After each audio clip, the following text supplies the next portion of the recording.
Dorothea Calloway stood in the doorway of the house she built and watched herself become a stranger to it. Two suitcases sat behind her on the porch she had sanded by hand 27 years ago. The kitchen she designed still carried the scent of rosemary from the garden she had saved. The floors still held the stain she had applied on her knees at 2 in the morning, because it needed one more coat before the sun came through. And Garrett stood 6 feet away in the hallway, adjusting his watch, wearing the patient expression of a man who believed signatures made him innocent. He did not raise his voice. He did not have to. The papers had already done the work. If you have ever watched someone walk away from the life they built with nothing but what the court allowed them to carry, then you already know this story is not about a house. It is about what happens when a woman's labor disappears, one document at a time. Stay with Dorothea. Subscribe now. Because what her grandmother hid in a cabin on the Blue Ridge is the kind of truth too many women never get to prove. To understand why that truth shattered Dorothea, we have to go back 30 years. Before the courtroom, before the settlement, before the empty drawer beside the stove. Back to the first afternoon she saw Larkspur Lane, when the house was nothing but a ruin, and Dorothea was nothing but a woman who could see what no one else bothered to look for. It was a Thursday in a late October. Rain moved through the Shenandoah Valley in soft gray curtains blurring the mountains behind the trees. Garrett kept both hands on the steering wheel of their borrowed sedan and stared through the windshield at the house at the end of the gravel drive. The porch leaned. White paint curled from the siding like dead skin. A gutter hung loose on the east side, swinging with each gust. The yard was more weed than grass, and the flower beds had surrendered years ago to whatever grew fastest. Garrett did not turn off the engine.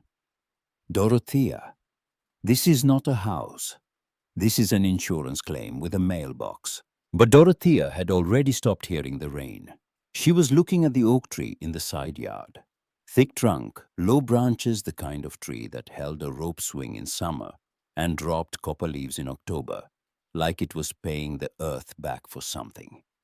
She was looking at the wide front porch, at the tall windows on the second floor, at the kitchen facing south, where the afternoon light would enter without being asked. She was looking at a small room above the stairs, a room where she could put a work table, fabric swatches, paint cards, and the quiet parts of herself she had not yet learned how to protect. The realtor stood under the porch overhang with a folder over her head. She was young. She had been standing there long enough for her shoes to darken from the wet. "It needs a lot of work," she said as Dorothea climbed the steps. Dorothea touched the brass doorknob. The metal was cold and green with age. That is not always a bad thing. Inside the house showed itself the way old houses do, not with charm but with evidence. Water stains on the ceiling, warped trim around the door frames, a kitchen where one cabinet door hung crooked, and the floor had gone dull from decades of boots and silence. Garrett saw damage. Dorothea saw height. Garrett saw money leaving his wallet. Dorothea saw craftsmanship beneath the neglect, bones that had held for over a century, walls that had simply been waiting for someone to care again. Then she stepped into the kitchen.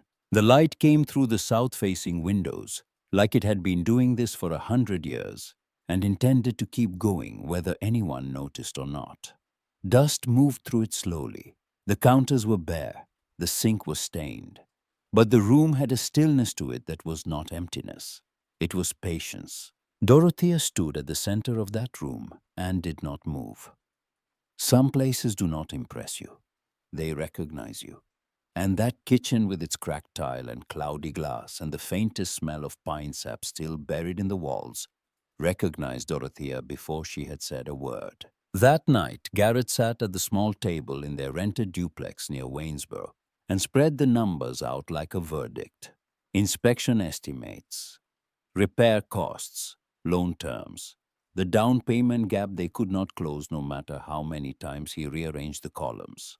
The numbers do not make sense.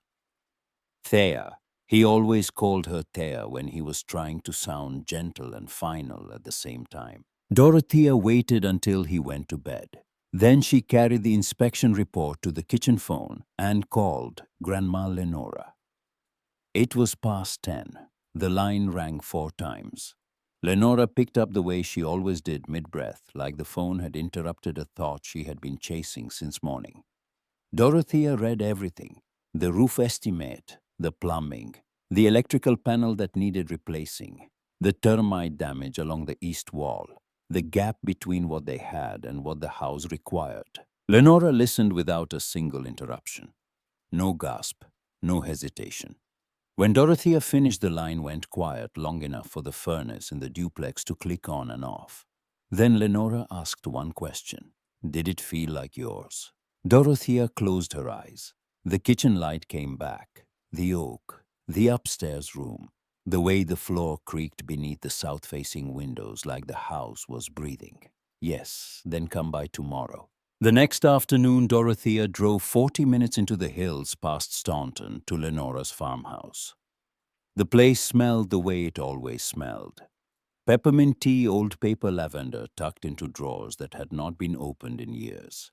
Lenora was sitting near the window with a blanket across her knees thinner than last winter, but still watching the road like she expected the world to try something. She handed Dorothea an envelope without ceremony. Inside was a cashier's check. Dorothea looked at the number. Then she looked at her grandmother. Grandma, I cannot take this. You can, and you will. I do not know when I could pay it back. It is not a loan. The words landed heavier than the check. Dorothea tried to speak. Lenora did not let her. This is a gift to you, not to Garrett, not to the marriage, to you. Do you understand the difference? Dorothea almost smiled. She thought Lenora was being careful the way old women sometimes are protective of money they spend decades saving.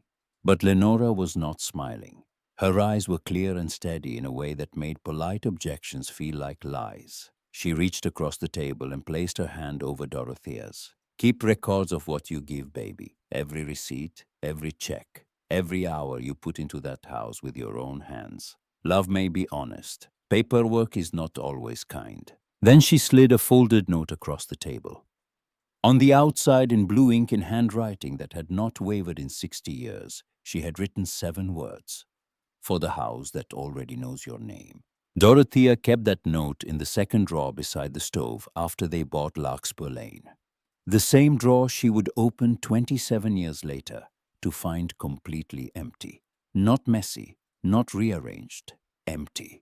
As if someone had reached inside and removed the one thing that proved Dorothea had ever been given anything at all.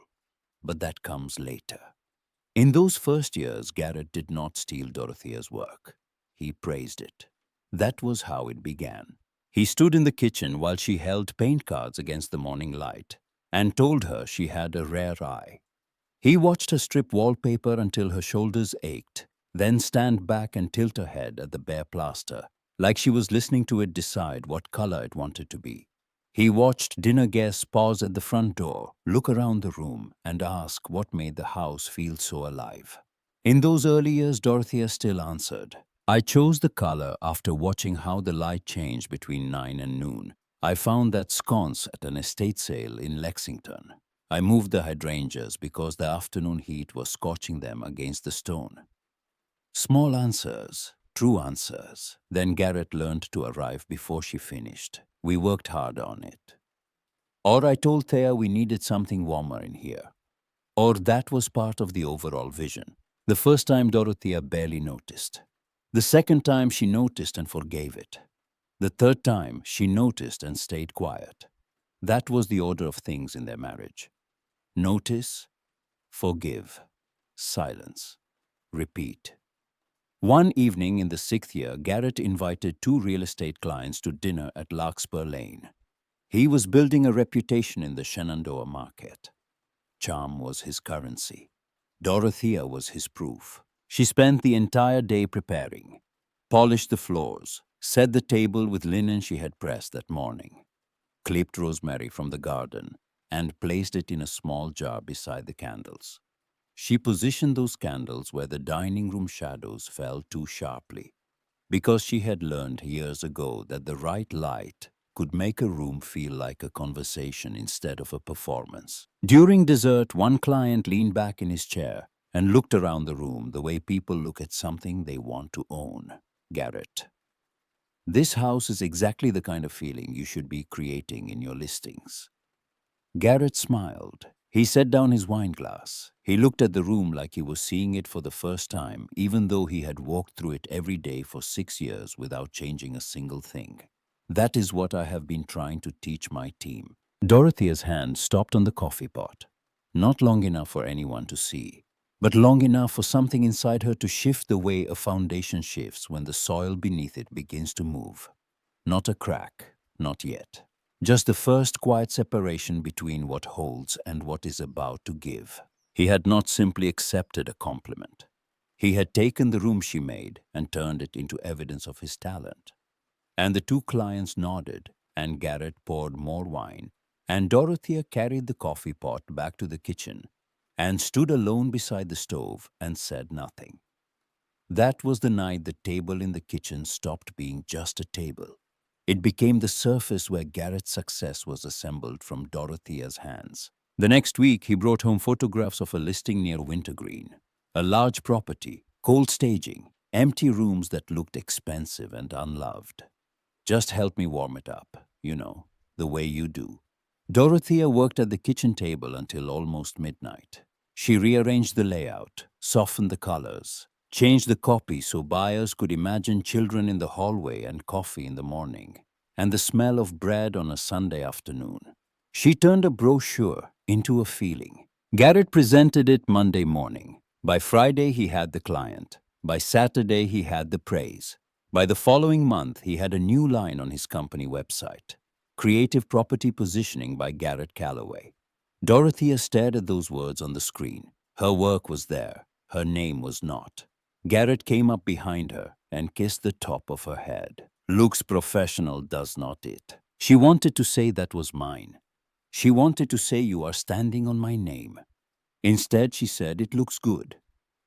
That sentence became a door she closed on herself. And once it closed, she could not remember how to open it again. More work followed. Listing packets, design boards, client presentations, open house layouts, handwritten thank you notes in Garrett's voice, only warmer, only kinder. Because Dorothea understood something about houses and the people who wanted them that Garrett never would. She understood that buying a home was not a transaction. It was an act of faith. And she wrote to that faith every time, even though the signature at the bottom was never hers. She told herself it was partnership. But partnership should leave fingerprints on both sides. This only ever left his. Grandma Lenora noticed during a visit in late May. The kitchen table was covered with Garrett's client materials. Dorothea was trimming photographs and arranging fabric samples into neat rows for a listing in Harrisonburg. Her hands moved quickly. Her posture was bent. Lenora stood in the doorway for a long time before she spoke. She did not look at the materials first. She looked at Dorothea, at the way her granddaughter sat in her own kitchen like a woman working in someone else's office. Is your name on any of this? Dorothea kept her eyes on the scissors. It is for his business. That was not my question. Before Dorothea could answer, Garrett walked through the back door phone against his ear mid-sentence in a conversation about closing costs. He kissed Dorothea's cheek without looking at the table. Then he noticed Lenora and smiled the way he smiled at everyone, bright, warm, and perfectly measured, keeping her busy. She likes having something useful to do. Useful. The word landed softly, like a leaf falling on a wound. Lenora did not argue with him. She never argued with men like Garrett. She had learned decades ago that arguing with a man who controls the room is like shouting at weather.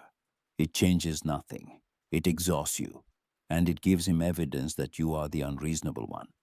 So she watched him leave, still talking, still carrying his importance around like a briefcase that never got lighter. After his car pulled out of the drive, Lenora reached into her purse. This time there was no speech, no check, no financial instruction.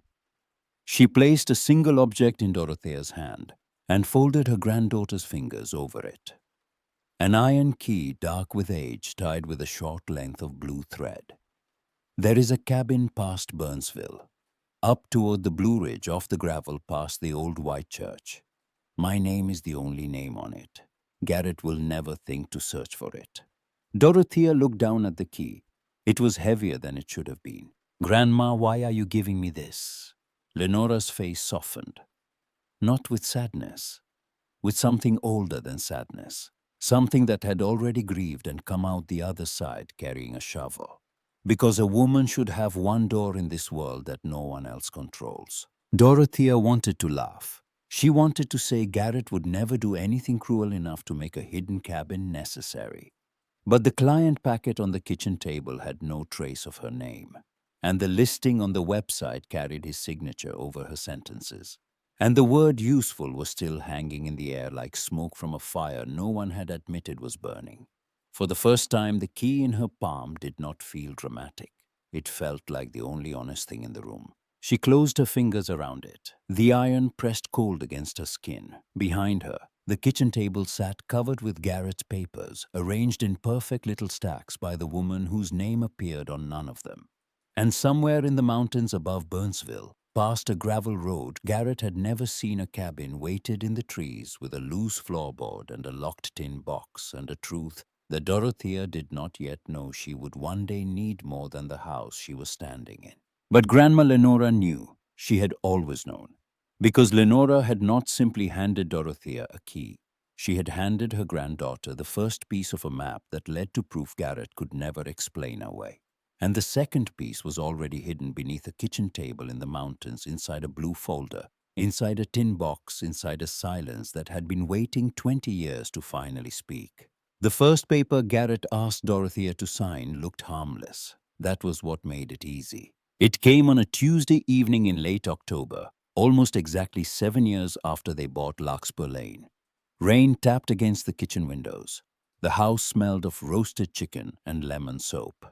Dorothea had just finished drying the last plate when Garrett walked in carrying a folder under one arm, the way a man carries a newspaper he has already read. Refinancing papers, nothing serious, better rate, cleaner structure.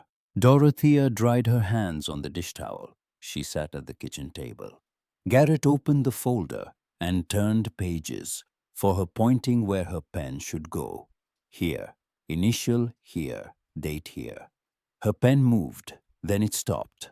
One line mentioned title structure, a phrase she did not recognize. She read it again. Something about primary borrower designation, something about lien position. What does this mean? Garrett leaned closer. His aftershave arrived before his explanation. That is just lender language. The house stays with us. This just keeps things clean on their end. Clean. Dorothea would hear that word so many times over the next 2 decades that it would eventually stop sounding like a word and start sounding like a lock turning. For one quiet second, Lenora's voice came back. Paperwork is not always kind. She almost asked more. Then Garrett gave a small sigh. Not angry. Worse. Disappointed. The kind of sigh that makes a woman feel she's being difficult for reading a document she's being asked to sign with her own legal name. So Dorothea signed. Dorothea Calloway.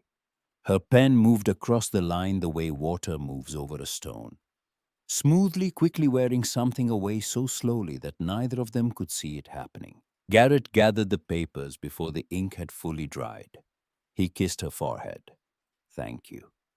This helps more than you know.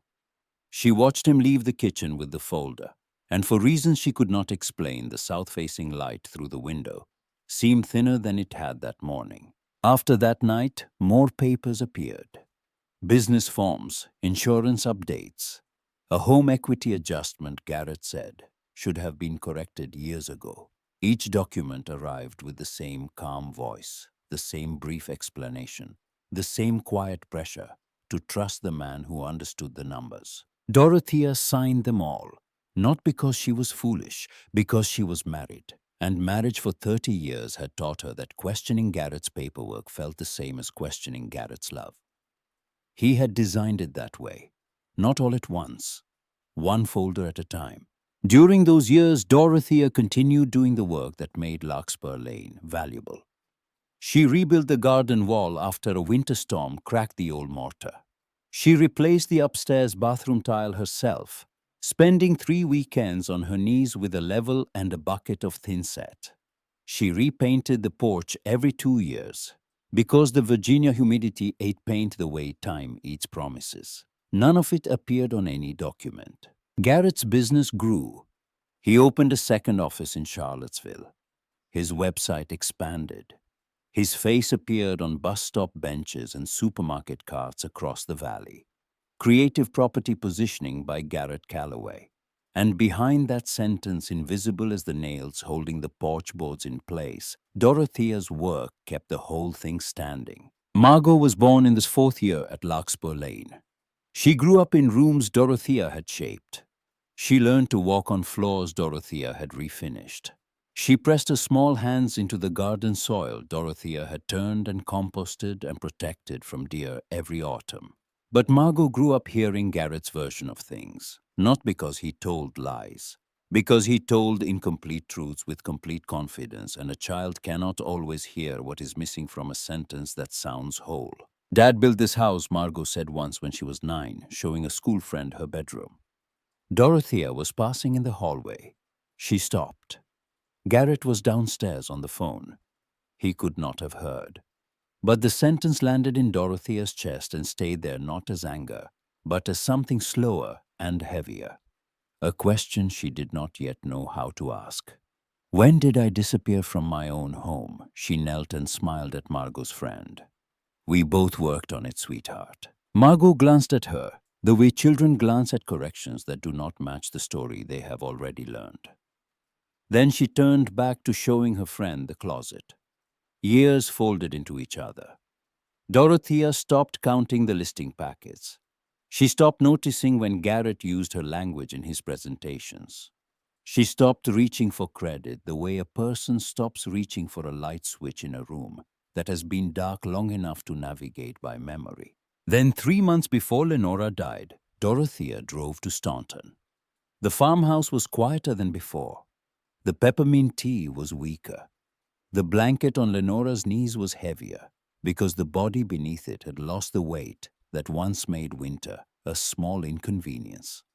Lenora sat near the same window, thinner, slower, but still watching the world like a woman who had been right about too many things to start being surprised now. Dorothea tried to talk about ordinary things, a new perennial she had planted beside the porch, Margot's school play, a listing Garrett was particularly proud of. Lenora let her talk. Then, when the room had settled into the kind of quiet that only old houses and old women know how to hold, she asked the question Dorothea had been hoping no one would. Has he put anything in front of you lately? Dorothea went still. Her hands found each other in her lap. A few things. For the house, for his business. Nothing unusual. Lenora reached beside her chair and opened a small wooden box. Inside were stamps, old receipts, rubber bands, and one folded envelope tied with blue thread. The same blue thread as the cabin key. She placed it in Dorothea's hand. The cabin key is still yours, but a key may not be enough. Dorothea frowned. She turned the envelope over. It was light, almost empty. If the papers ever start telling a story you do not recognize, go to the cabin. Grandma, you are scaring me. No, I am trying to leave you less scared later. Lenora's hand closed over hers. The skin was paper thin, but the grip was not. Under the kitchen table. Third board from the left. It is loose. Leave it loose. What is under it? Something Garrett cannot explain away.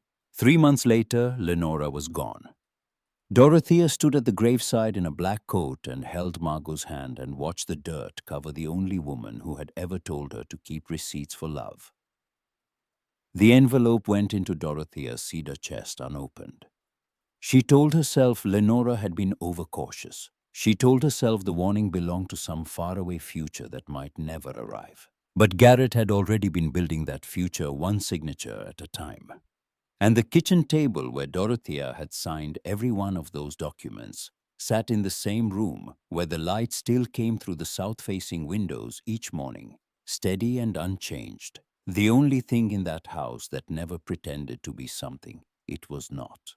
The divorce papers arrived on a Monday morning in April. Dorothea was outside pruning the hydrangeas. Her gloves were damp, her knees ached. There was dirt under her fingernails from repotting the rosemary that had outgrown its container over winter. Garrett was inside on a call, laughing in the voice he used when Money was listening. The mail carrier handed Dorothea the certified envelope and looked away too quickly. That was the first sign. Some news arrives before you open it. She carried the envelope to the kitchen, placed it on the table. The same table. Always the same table. Garrett came in 15 minutes later. He saw the envelope. Then he saw her face. For 1 second, the man behind the manners showed. His jaw tightened. His eyes moved to the envelope the way eyes move to a wound they already know the shape of. Then the manners returned. I wanted to talk to you before that came. Dorothea looked at him. No. You wanted it to arrive before I could ask questions. Garrett did not answer. His silence filled the kitchen the way silence fills a room when someone has been caught standing exactly where they planned to be. In the weeks that followed, Dorothea learned how fast a marriage becomes paperwork. The house became an asset. 30 years became account names, payment records, date signatures, and legal phrases that sounded neutral until they were used against her. Her attorney, Judith Pemberton, worked from a narrow office on a side street near downtown Staunton. The shelves were full but organized. The desk was old oak. Judith was calm and careful and honest in a way that did not make the truth softer, but made it possible to hear without flinching. One afternoon, Judith spread Garrett's documents across her desk. Her eyes moved from page to page. Then her hand stopped. Dorothea. Some of these signatures gave him more control than you realized. Dorothea sat very still. The house, Judith nodded slowly. The refinancing restructured the title in ways that favored his position. The equity adjustment moved more of the documented value under his name. His attorney is going to argue that his income carried the home financially. Dorothea's mouth went dry. I carried that house. I know. No, I mean I carried it. I stripped walls, I sanded doors, I paid for materials with my own savings. I helped his business grow so he could keep paying for everything. Judith's voice lowered. I believe you. Then she looked at the file again, and Dorothea understood. Belief was not evidence. In this room, belief was a woman's word. Evidence was a man's signature on a form he had designed. The hearing took place on a gray morning in Augusta County. Garrett wore a navy suit. Dorothea wore a black dress she had bought for funerals. Patricia Voss spoke first. Garrett's attorney was a woman which Dorothea had not expected. She was precise, unhurried, and thorough in the way a surgeon is thorough. She did not raise her voice. She did not need to. She had the paperwork, primary income, documented payments, refinance structure, reasonable settlement. Each phrase sounded clean. Each one moved the house further from Dorothea. Judith spoke about labor, about the renovations, about the design work and the listing copy and the business growth that Dorothea had quietly powered for 2 decades. She spoke well, she spoke clearly, but the room kept returning to paper. Who signed? Who paid? Who appeared on the record? Dorothea wanted to stand up and tell them about the porch, about the kitchen light, about the oak tree she had fed and pruned for 27 years, about the winter night she slept in the dining room because the floor stain needed one more coat before morning, about the garden wall she rebuilt after the February ice storm while Garrett was at a conference in Richmond. But none of that had a line on a legal form, and Patricia Voss never once looked at Dorothea the way one woman looks at another when she understands what is being lost. She looked at her the way an accountant looks at a column that does not add up. When the terms came, Dorothea heard them through a ringing in her ears that might have been shock, or might have been the sound of a house being described by someone who had never touched its walls. Garrett would keep Larkspur Lane. Dorothea would receive a limited settlement, enough to survive for a while, not enough to replace a life. Afterward, Judith touched her arm in the hallway. If we had clearer documentation of your grandmother's original contribution and your own financial and labor investment, this could have gone differently. Dorothea nodded. She was too tired to say that Lenora had tried to tell her this exact thing in a farmhouse near Staunton, with blue thread wrapped around every warning. Outside, the sky had not changed. The gray was the same gray it had been when she walked in, but the ground felt different beneath her shoes. Garrett waited near the courthouse steps. For a moment, Dorothea thought he might say something human, something cracked, something that admitted even briefly that the last 30 years had contained a woman whose hands were in every wall he now owned. Instead, he adjusted his cuff. I hope we can both move forward with dignity. Dorothea looked at him. She saw it now. Not cruelty. Cruelty required awareness. What Garrett had was something quieter and more complete. He had convinced himself that the story on the paperwork was the only story that had ever existed. And the woman standing in front of him was not someone he had wronged. She was someone who had simply failed to appear on the record. She walked past him without answering. That evening, Dorothea returned to Larkspur Lane for the last time. The court had given her 2 days to collect personal belongings. She packed what the settlement allowed. 2 suitcases, 1 cedar chest, a few photographs, her old sketchbooks full of room layouts and garden plans and fabric notes that no one had ever asked to see. In the kitchen, she opened the second drawer beside the stove. The drawer was empty. Not jumbled, not rearranged, empty, wiped clean. The note Lenora had written on blue paper 30 years ago for the house that already knows your name was gone. Dorothea stood in front of that open drawer for a long time. The light from the south-facing window crossed the counter the way it always had. The kitchen smelled the same. The floor creaked in the same places. But the note was gone, and the drawer had not emptied itself. Garrett had not started erasing her at the courthouse. He had started long before. And the only question now was how much he had already made disappear. Then the phone rang. Margot. Dorothea pressed the phone against her ear and heard her daughter's voice, careful and measured, using words that sounded rehearsed. Mom, I talked to Dad. He said the settlement was fair. He said you agreed to most of it. I just think maybe you should take some time and not make this harder than it needs to be. Dorothea leaned against the counter. The kitchen held her the way it always had, but the voice on the phone did not. Margot, do you know who chose the tile in the bathroom you grew up using? There was silence. Then Margot spoke again, softer now, confused. Mom, that is not what this is about. Do you know who rebuilt the garden wall? Who stripped the wallpaper in your bedroom? Who painted this porch every 2 years because the valley humidity would not leave it alone? Mom, Dad said. Your father said. Dorothea closed her eyes. What did you see? Margot did not answer. The silence was worse than the words, because the words were Garrett's, but the silence was Margot's own. Dorothea hung up. She placed the phone on the counter beside the empty drawer, and for the first time since the hearing, the grief split open into something sharper. Not the house. She could survive losing the house, but her daughter had looked at 30 years and seen only the name on the paperwork. That was the thing Garrett had taken that no settlement could measure. Not the walls, not the floors, not the garden or the porch or the light. He had taken the story, and now even Margot believed his version. Dorothea closed the drawer. She picked up her suitcases. She carried the cedar chest to the car. She did not look back at the kitchen. By sunset, she was driving east on Route 250 with everything she had been allowed to keep.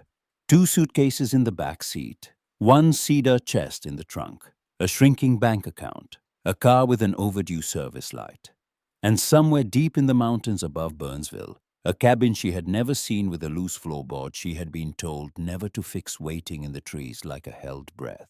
Dorothea did not know yet what was hidden under that floor. She did not know that Lenora had spent years building something no courtroom had been asked to examine. She did not know that a blue folder tied with white string contained the one thing Garrett had never prepared for. All she knew was that the drawer was empty. The note was gone.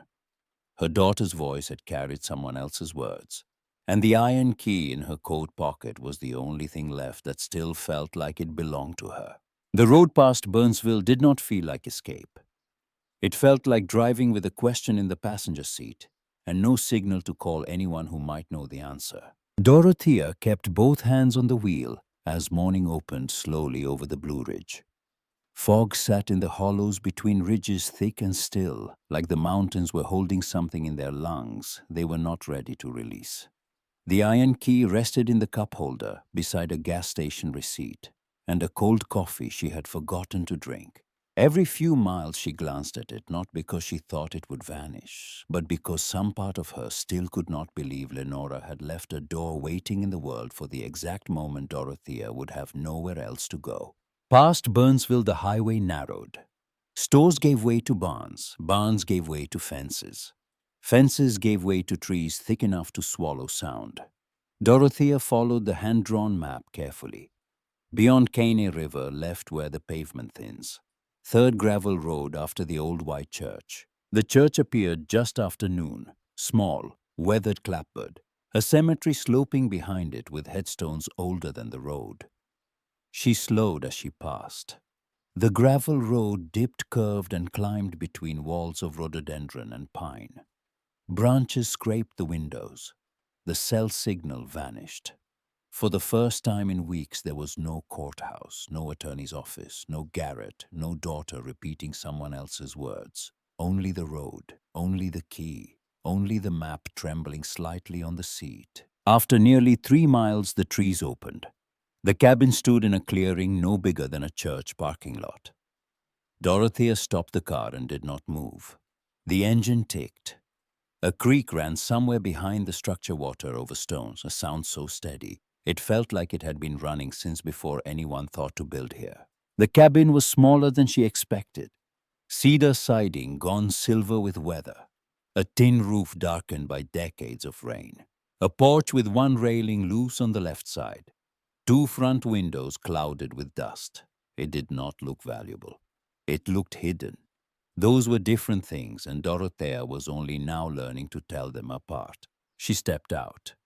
The mountain air was 10 degrees cooler than the valley.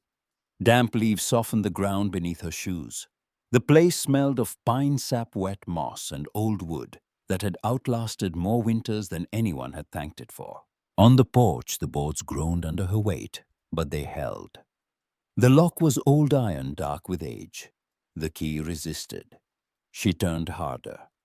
Something inside the mechanism gave not all at once, but in stages, like a door that needed to be sure before it opened. Inside was one main room, a stone fireplace with a blackened throat, a narrow bed against the far wall, a rocking chair near the window, shelves lined with jars, candles, and folded cloth. And there, beneath the south-facing window, was Lenora's kitchen table. Plain wood, scarred surface, knife marks near one corner, a pale ring from an old cup, a burn mark shaped like a crescent moon. This was not a beautiful table. It was a used one, a kept one, a table that had held meals and letters and decisions and grief, and had never once pretended to be anything other than what it was. Dorothea sat down. The chair was hard and cold. The cabin smelled of cedar and something faintly sweet, maybe lavender. Maybe the ghost of a woman who had tucked it into every drawer she ever owned. For a long time, Dorothea thought this was why Lenora had sent her here. A place to breathe. A place Garrett could not reach. A place where the walls had never heard his voice.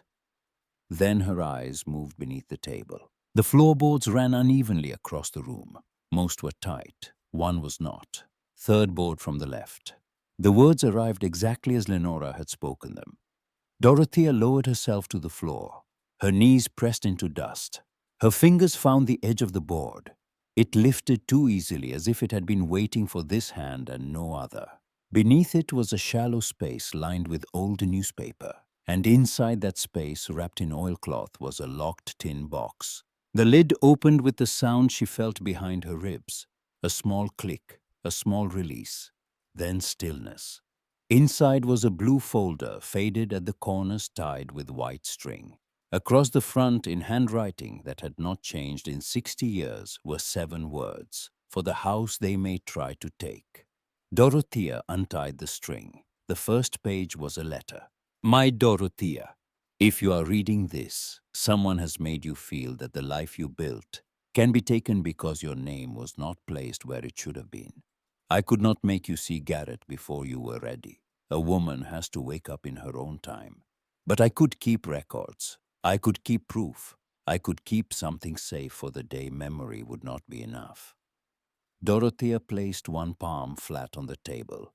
She needed something solid. Behind the letter was a copy of the cashier's check. The memo line was clear: "Gift to Dorothea Calloway for purchase of residence. Separate family contribution." Behind that were transfer records, copies of deposit slips, a receipt from the closing attorney. Then a notarized statement dated 27 years earlier.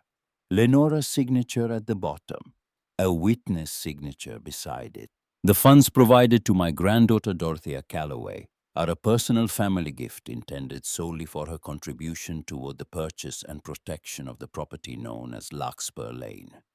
Then came receipts: tile, lumber, paint, porch railings, garden drainage. Several were in Dorothea's name.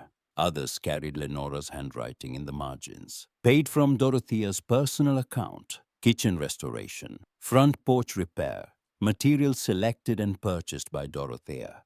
Then the photographs. Dorothea in old jeans beside a stack of floorboards. Dorothea in the unfinished kitchen hair, tied back paint on her wrist cabinets bare behind her. Dorothea kneeling in the garden mud on her knees, hands deep in the soil. And in one photograph, standing just behind her, barely in frame, Lenora.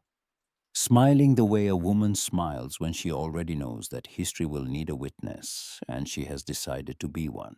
On the back of that photograph in blue ink, "This is the day she began making the house live again." Dorothea pressed the photo flat against the table, and the grief she had carried so carefully since the courthouse packed tight, held in place, managed with the discipline of a woman who had spent 30 years making uncomfortable things look presentable, finally came apart. She cried because Lenora had believed her before there was a case. She cried because the house had not imagined her labor. She cried because someone had understood that a woman's work could be stolen twice. First by the man who took credit, then by the record he controlled. At the bottom of the folder was one final page. A list. 20 names, phone numbers, addresses, old contractors, a retired closing assistant, a neighbor from Larkspur Lane, a former bookkeeper from Garrett's office. At the top, Lenora had written, "People who saw what you did." Dorothea wiped her face with her sleeve. That list changed the room. The check proved money. The receipts proved labor. The notarized statement proved intent. But the names meant she would not have to stand alone. She reached for her phone. No signal. The screen showed nothing. She almost laughed through what was left of the crying. Of course there was no signal. Not here. Not yet. The truth would have to wait for a tower. She placed every page back in the folder carefully, the way you handle something that is both fragile and indestructible, and held it against her chest. By morning she would leave the mountain long enough to find 2 bars at the church parking lot. She would call Judith Pemberton. She would read every document aloud slowly, and hear Judith's silence change from listening to calculating. She would hear Judith say, "This does not hand you the house back today, but it changes the conversation." And Dorothea would close her eyes and understand that a changed conversation was more than she had yesterday. She would call the first name on the list. Harlan Boggs, retired carpenter near Lexington. He would not place her at first. Then she would mention Larkspur Lane, the porch railing, the kitchen window trim, and Harlan would go quiet and say, You are the wife who knew the measurements. Your husband talked more, but you were the one who knew the house. She would ask if he had records. He would say maybe. Then he would pause and add, "But I remember this. He asked me to put the final invoice under his name. Said it kept things clean. Clean. The same word. Always the same word." Dorothea would write it in her notebook and underline it once. But before any of that, before the phone calls and the copies and the demand letter, Judith would draft with questions Garrett had never expected to see on paper. Something else happened. Something the folder could not have predicted. Dorothea's phone buzzed the moment she reached signal at the church lot. Not Judith, not Harlan, Garrett. She stared at the screen. Allison had not contacted his attorney yet. No one connected to the case knew about the cabin. The phone rang 3 times, then stopped. A voicemail appeared. Dorothea played it with the windows down and the mountain air moving through the car. Garrett's voice was measured, controlled. The same voice he used for closings and client dinners, and every negotiation he had ever won by staying calm while someone else became emotional. "Dorothea, I have heard you have been calling people about Larkspur Lane. I do not know what you think you are doing, but the settlement is final. I would hate to see you waste what little money you have chasing false hope." Then the softness came, the familiar softness, the one that always arrived just before a door closed. "I am saying this because I care. Be careful." She saved the message. She called Judith. She played it twice over the phone. Judith listened without interrupting. "Save it. You think it matters. I think men who feel safe do not leave warnings this early." That night back at the cabin, headlights moved across the wall. Dorothea froze. One vehicle was climbing the gravel road slowly, too slowly to be lost. The headlights stopped at the edge of the clearing. A black SUV, Garrett's SUV. She rose without turning on a light. Through the window, she watched him step out and look around the clearing. Not worried, not sorry, measuring. The way he used to stand in front of properties he planned to acquire. He looked at the cabin the way he looked at everything, as a thing to be calculated. He did not knock. He stood there for 2 full minutes. Then he got back in the SUV and drove away. Dorothea did not sleep after that. But she was not frightened. Garrett had come to measure a threat, which meant the threat was real, which meant Lenora had been right about everything. The demand letter went out 3 days later. It named the cashier's check, the notarized statement, the bank records, the invoices, the witnesses, the voicemail, and it asked the questions Garrett had never expected to see in writing. Why was the separate family gift not disclosed during proceedings? Why were Dorothea's renovation expenses buried under his name? Why did he contact her after learning she was gathering records? Why did he appear at a private property never listed in the divorce? For 2 weeks, silence. Then Garrett's attorney requested a private settlement meeting. The meeting took place in a conference room in Staunton. Glass walls, gray carpet, a table polished so brightly it reflected everyone's hands. Garrett arrived in a navy suit, same posture, same controlled face. But his confidence no longer filled the room before he did. Patricia Voss spoke first. She called the situation unfortunate. She called the documents unexpected.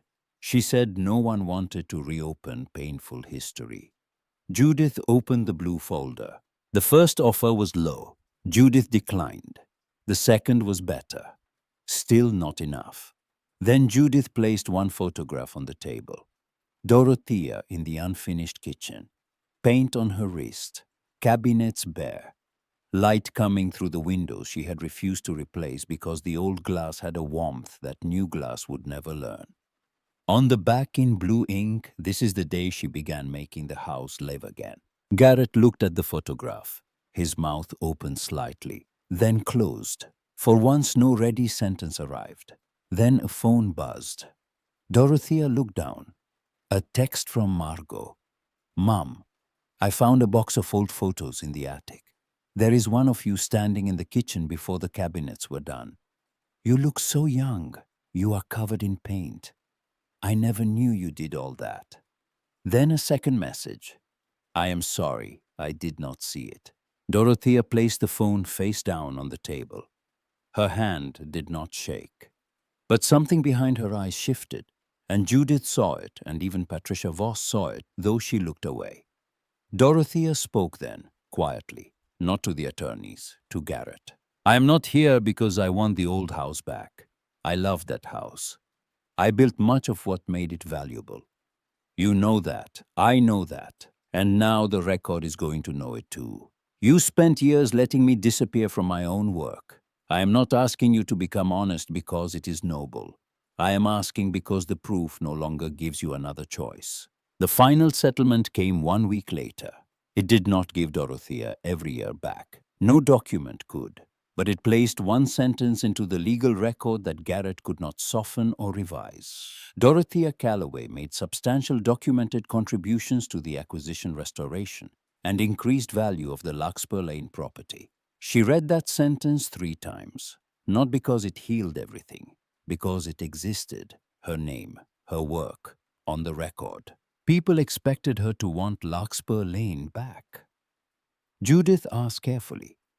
Margot asked gently. Even Harlan Boggs, when she called to thank him, said she had earned the right to walk through that front door again. Dorothea thought about it. One afternoon, she drove past the house. The oak was in full leaf. The porch looked freshly painted by someone who had not matched the original shade. The new brass lock caught the sun. She kept driving. She did not want to win her way back into a room that had taught her how to vanish. The cabin needed work, real work. The roof needed patching. The porch needed leveling. The kitchen window stuck halfway. Dorothea used the settlement carefully, not to make the cabin grand, to make it hers. She sanded Lenora's kitchen table and sealed it, but left every scar visible. She framed the letter beside the south-facing window where the light came through each morning without being asked. She built a studio along the back wall, a long work table under the window, shelves for fabric and paint and old tools, a wall where she pinned plans for restoration projects around the county. People began calling, a neighbor first, then a shop owner in Burnsville, then a couple restoring a farmhouse near Spruce Pine. They did not call Garrett. They called Dorothea. Margot drove up on a Saturday in October. She stood on the porch and looked at the clearing and the creek and the mountains behind the trees and did not say anything for a long time. Then she walked inside and saw the table. She ran her fingers over the scars in the wood, the knife marks, the cup ring, the crescent burn. You kept all of it? Dorothea set 2 cups of coffee on the surface. Every mark is a year somebody sat here and lived. Margot wrapped both hands around her cup. The steam rose between them. One morning, almost a year after she left Larkspur Lane, Dorothea stood in the cabin with coffee in her hand. Sunlight crossed the floor where she had once knelt and found the box. Fresh curtains moved softly at the window. Firewood sat stacked beside the door. Lenora's photograph rested on the shelf, slightly faded, still smiling the way a woman smiles when she has already done everything she can and the rest is up to the living. Nothing about the cabin looked rich, but everything in it had a name, and the name was hers. Outside, the oak leaves along the creek had begun to turn. The mountains held the first cold of autumn in their shoulders. The tin roof ticked as the morning sun warmed the metal, and the kitchen table sat beneath the window the way it had sat for decades, carrying the weight of whatever was placed upon it, asking nothing, holding everything. Dorothea did not return to the house that forgot her. She built her life in the place that remembered her first. If Dorothea's story stayed with you, leave a like so more people can find it. And if you believe that years of labor and love and sacrifice should not be erased by the person who held the pen, subscribe to this channel, because these are the stories that do not get told often enough. Now tell me in the comments, what part of Dorothea's journey hit you the hardest? Lenora's hidden proof, Garrett facing the record he built, Margot finally seeing her mother, or Dorothea choosing a scarred table over the house she lost?